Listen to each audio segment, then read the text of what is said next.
Oke, selamat pagi. Pada pagi hari ini kita akan membahas jaringan hewan dan tumbuhan.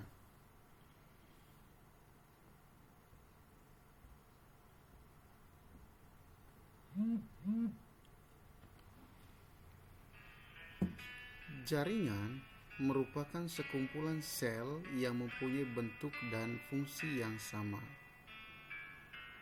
Di sini nanti kita akan membahas jaringan tumbuhan yang tentunya berbeda dengan jaringan hewan.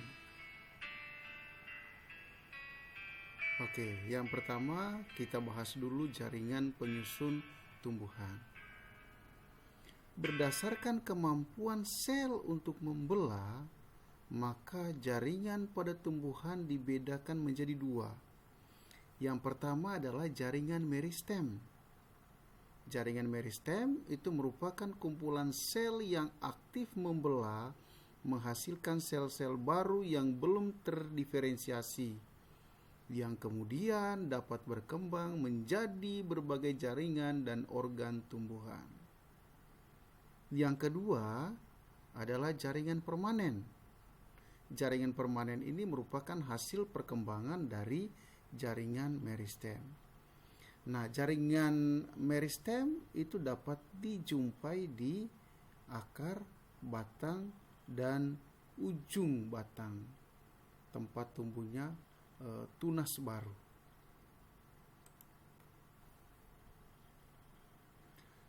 Berdasarkan struktur dan fungsinya, jaringan permanen itu dibagi menjadi 4. Yang pertama adalah jaringan epidermis. Jaringan epidermis ini berfungsi sebagai jaringan pelindung. Epidermis bisa dijumpai di daun, batang, dan akar. Epidermis termodifikasi menjadi trikoma dan stomata. Trikoma itu sendiri memiliki fungsi menghisap air dan mineral ketika dia letaknya di akar, mengurangi transpirasi ketika trikoma itu terdapat di daun, dan sebagai pelindung pada batang. Yang kedua adalah stomata. Stomata itu berfungsi sebagai tempat pertukaran gas pada tumbuhan. Nah, itu tadi jaringan epidermis. Yang kedua adalah jaringan dasar. Jaringan dasar itu berfungsi untuk membentuk mesofil daun sebagai tempat menyimpan cadangan makanan. Mesofil daun itu terdiri atas jaringan parenkima palisade dan bunga karang yang berfungsi sebagai tempat berlangsungnya fotosintesis. Nah, ini adalah gambar anatomi daun yang dekat dengan epidermis itu adalah jaringan dasar parenkima. Ada mesofil palisade, ada mesofil spons atau bunga karang. Yang ketiga adalah jaringan penguat atau penyokong. Yang berfungsi sebagai jaringan penguat atau penyokong pada tumbuhan itu adalah jaringan kolenkima dan sklerenkima. Kolenkima itu sendiri tersusun atas sel hidup yang terletak di bagian tepi batang yang masih muda atau tepi daun. Yang keempat adalah jaringan pengangkut.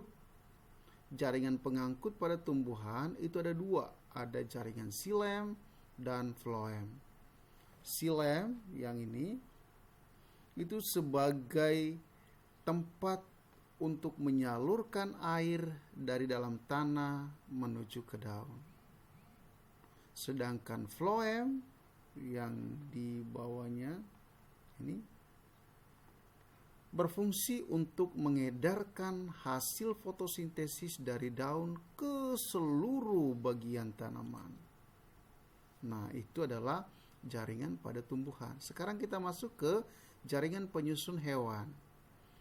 Jaringan penyusun hewan yang pertama adalah jaringan epitelium yang berfungsi sebagai pelindung tubuh atau organ, pelapis saluran kelenjar, dan penerima rangsangan. Nah, berdasarkan bentuknya, Jaringan epitelium ada yang berbentuk silindras bersilia, pipi berlapis, kubus selapis, pipi selapis, silindris berlapis, dan silindris berlapis. Nah, ini adalah bentuk-bentuk dari jaringan epitelium. Yang kedua adalah jaringan otot. Jaringan otot pada manusia maupun hewan itu berfungsi sebagai alat gerak aktif. Dan otot di dalam tubuh manusia ataupun hewan itu dibagi menjadi 3 ya. Ada otot lurik yang melekat pada seluruh rangka atau tulang, ada otot jantung yang terdapat di jantung, dan otot polos yang terletak di dalam organ usus, lambung, ginjal, hati. Nah, ini adalah gambar otot jantung, otot lurik, dan otot polos. Yang ketiga adalah jaringan saraf. Jaringan saraf pada hewan maupun manusia itu berfungsi untuk menerima dan mengirimkan rangsangan. Nah, ini adalah gambar salah satu sel saraf. Ada dendrit, badan sel, nukleus, kemudian ini akson, ada sinapsis. Nah, sinapsis itu untuk menghubungkan sel saraf yang satu dengan sel saraf yang lainnya. Yang keempat adalah jaringan penyokong.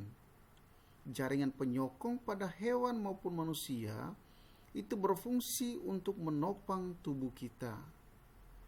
Nah, untuk menopang tubuh kita, maka jaringan penyokong itu dibedakan menjadi 4. Ada jaringan ikat yang berfungsi untuk mengikat jaringan lain agar tetap pada tempatnya. Ada jaringan tulang rawan yang berfungsi untuk melindungi alat tubuh yang lemah seperti persendian, telinga, dan lain sebagainya. Yang ketiga adalah jaringan tulang keras. Tulang yang keras, di dalamnya terdapat kalsium karbonat dan kalsium fosfat. Kemudian yang keempat adalah jaringan darah. Jaringan darah itu terdiri atas plasma dan butiran-butiran darah. Jaringan darah itu sendiri berfungsi untuk mengangkut oksigen, karbohidrat, sari makanan, zat sisa, dan hormon di dalam tubuh kita. Yang kelima adalah jaringan limfa. Jaringan limfa ini terdiri atas cairan limfa yang beredar di dalam pembuluh limfa. Fungsinya untuk mengangkut lemak dan sebagai pertahanan tubuh. Nah, ini adalah jaringan penyokong pada hewan ataupun manusia ya.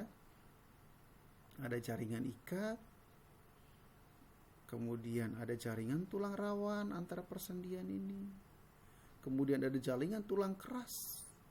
Di dalam sini itu ada jaringan darah, dan juga di dalamnya itu ada jaringan limfa yang berfungsi untuk mengangkut lemak sebagai pertahanan tubuh. Oke, untuk latihan soal bisa dilihat di fisikacristoforus.blogspot.com. Nah, di situ sudah diposting soal-soal latihan yang berhubungan dengan jaringan hewan maupun tumbuhan. Sekian dan terima kasih.